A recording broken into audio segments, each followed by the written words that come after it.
Doctor Rajveer Goyal जी के साथ। मेरे चैनल में सर का स्वागत है। नॉर्मल डिलीवरियाँ कम हो रही हैं, क्यों?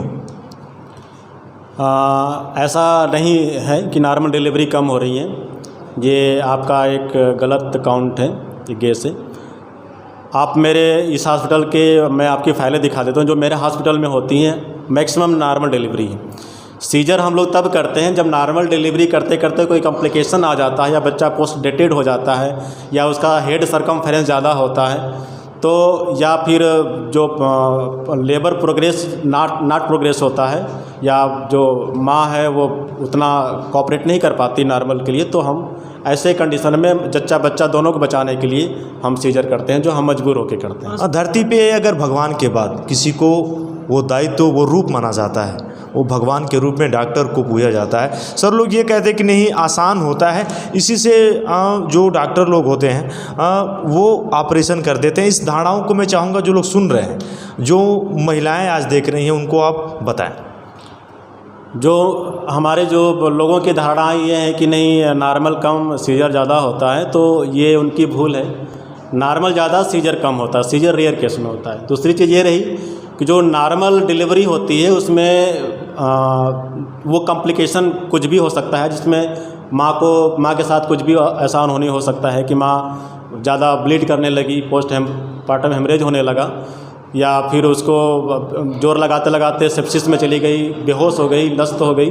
तो ऐसे कंडीशन में माँ जा सकती है जिसमें माँ को खतरा रहता है। जो हमारा बच्चा हो वो नॉर्मल ही हो, मगर सबसे बड़ी समस्या आज आ रही है जो मैं आपसे आज साझा करने वाला हूँ कि उस माताओं को पेन नहीं हो रहा है, दर्द सर नहीं हो रहा है, और वो घर पे ही रहती हैं, और घर वाले ये सोचते हैं कि नहीं यार, जब इसको थोड़ा भी दर्द होगा तो हम आपके पास ले आएंगे, और यहाँ आने के बाद वो हालात काफ़ी ख़तरनाक हो जाते हैं। मैं आपसे जानना चाहूँगा।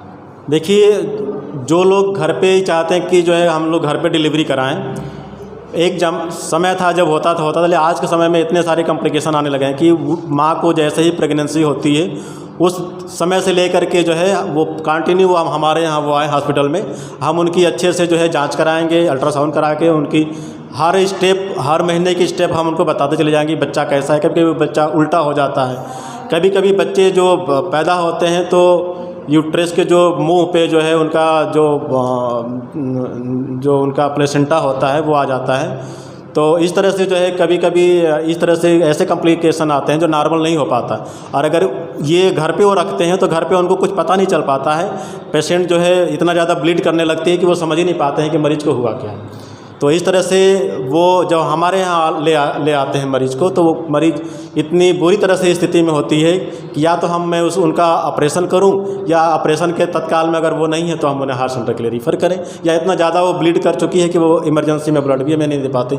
तो इस तरह से जो है घर पे प्रसव कराना या घर पे ही सारी चीज़ें ये करना, ये परिवार या उस जच्चा बच्चा दोनों के लिए घातक है। इस तरह से मैं लोगों को ये संदेश देना चाहूँगा कि ये मेरा महिला चिकित्सालय है, यहाँ पे प्रेगनेंसी से पहले उनकी जो प्लानिंग है उससे पहले हमारे पास आएँ, और प्रेगनेंसी के बाद और डिलीवरी के बाद भी जच्चे बच्चे की दोनों देखभाल के लिए हमारे पास आएँ। हम उनको पूरी जो है जांच, उनका जो है दवा इलाज सब हम उनको निःशुल्क करेंगे, और उनको हम समय समय पे जो है अपनी जो गवर्नमेंट सरकार हमें जो योजनाएं देती हैं उन योजनाओं को हम उनसे जो है संज्ञान में उनके रखते चले जाएंगे। सर, जो महिलाएं हैं जो गर्भवती होती हैं, परिवार की एक बड़ी समस्या मैं आपको बताऊं, हर कोई चाहता है कि जब हमारा बेटा हो या बेटी हो तो वो तंदुरुस्त पैदा हो, और महिलाओं को काफ़ी ज़्यादा वो प्रचुर मात्रा में बहुत सारे चीज़ें खिलाते हैं, फल खिलाते हैं, दूध पिलाते हैं, और भी जो बहुत सारे चीज़ें हैं, आप उन्हें क्या बताएंगे? ये तो बहुत अच्छा आपने सवाल रखा कि हर कोई चाहता है कि हमारा बच्चा तंदुरुस्त हो, स्वस्थ हो। तो हम भी चाहते हैं कि ये जच्चा बच्चा दोनों स्वस्थ हों। तो इससे पहले वो ये डिसाइड करें कि जो माँ है, माँ को हम बिल्कुल खुश रखें, उसकी भरपूर डाइट दें, और प्रेगनेंसी में जो आयरन, कैल्शियम और जो प्रोटीन जो चीज़ें होती है, बैलेंस डाइट होता है, वो माँ को शुरू से ही दें ताकि माँ तंदुरुस्त रहे। और बच्चा, जब माँ तंदुरुस्त रहेगी तो बच्चा भी उसके पेट में उससे संतुष्ट, जो उसकी जो न्यूट्रिशन होती है वो बच्चा लेता चला जाएगा, बच्चा भी संतुष्ट होगा। मैं सबको ये कहना चाहूँगा, हर परिवार को, कि जिस घर में जो है माँ अगर कोई प्रेग्नेंट है तो उसको हमेशा बिल्कुल खुश रखने की वो कोशिश करें, उनको कोई टॉर्चर न करें, उनके खाने पीने पे ध्यान दें, उनके सोने उठने बैठने पे ध्यान दें। समय के साथ जब थर्ड ट्राइमेस्टर शुरू होता है तो माँ को उठने बैठने में भी प्रॉब्लम होती है, तो सब लोग मिलकर उसको कोऑपरेट करें, उसे मेंटली टॉर्चर ना करें। अगर वो मेंटली टॉर्चर होगी तो उसका हार्मोन डिसबैलेंस होगा, और हार्मोन डिसऑर्डर होने की वजह से बच्चे को दिक्कत होगी, इतना दिक्कत होगी कि बच्चा किसी भी टाइम पे अबॉर्ट भी हो सकता है। सर, जो बच्चा पैदा नहीं करना चाहता उसके लिए सरकार ने बहुत सारी योजनाएं या फिर बहुत सारे मेडिसिन हैं। माला डी के बारे में मैंने सुना है कि जो महिलाएं ज़्यादा सेवन करती हैं फैट हो जाता है, बाद में उनको नुकसान होता है।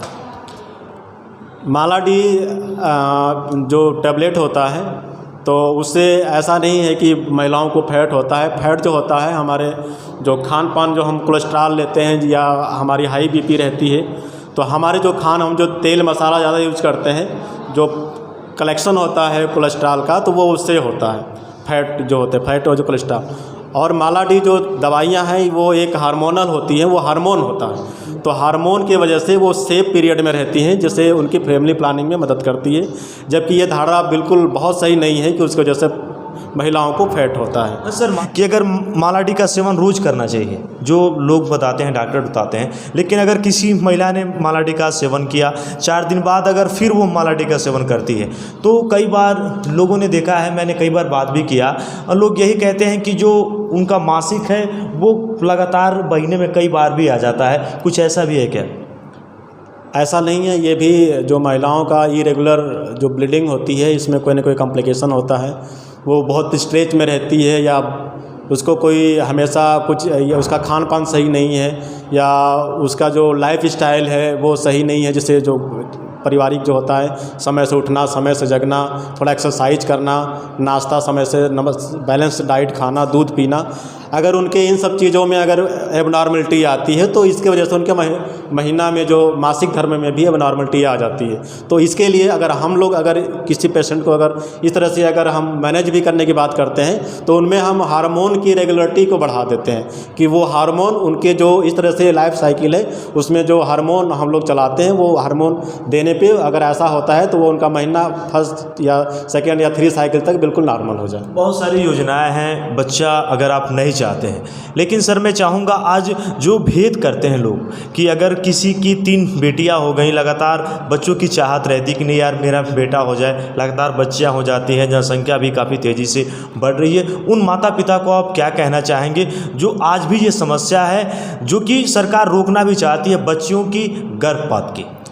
देखिए, ये सब एक शिक्षा का अभाव है। इसके लिए हमें शिक्षित होना चाहिए कि आज हमारे लिए जो है न लड़की न लड़का, लड़की लड़का सब समान है। अगर आज के दौर में ये देखा जाए तो लड़कों से लड़कियां किसी मायने में कम नहीं है, न तो शिक्षा विभाग में, न तो सर्विस विभाग में, न तो सामाजिक ज्ञान के विभाग में, न तो कोई भी ऐसी जगह नहीं या कोई ऐसा कार्यालय नहीं या कोई संस्था नहीं जहाँ पे लड़कियों को उनके जो है बराबर उनको हक के अनुसार उनको वहाँ पे नौकरी नहीं दी जा रही है। तो ऐसा नहीं है। मैं सबको ये रिक्वेस्ट करना चाहूँगा कि लड़की और लड़कों में इस तरह से समानता न करें, जहाँ जैसे लड़के वैसे लड़की। अगर हमारे पास एक बेटी है, अगर मैं उसको पढ़ा लिखा के बहुत अच्छा बनाया तो वो लड़की भी माँ बाप के जो है परवरिश करते हुए उनका नाम रोशन करेगी। अगर लड़का है, 4 लड़के रह के आपके क्या करेंगे? जो लड़के आपको अगर उनके अंदर ज्ञानता है, पढ़ लिख नहीं पाए तो बहुत मतलब नहीं निकलता इसे। काफ़ी सरकार ने इस पे पैसे भी खर्च किए हैं, और मैंने जो भी शब्दों का चयन था डॉक्टर साहब का काफ़ी शानदार तरीके से मैंने प्रस्तुत भी किया। मैं हर एक परिवार के उन लोगों तक चाहूँगा कि आप ज़रूर इसे देखें। सर, मेरे चैनल में इतना समय देने के लिए आपका बहुत बहुत धन्यवाद। Thank you.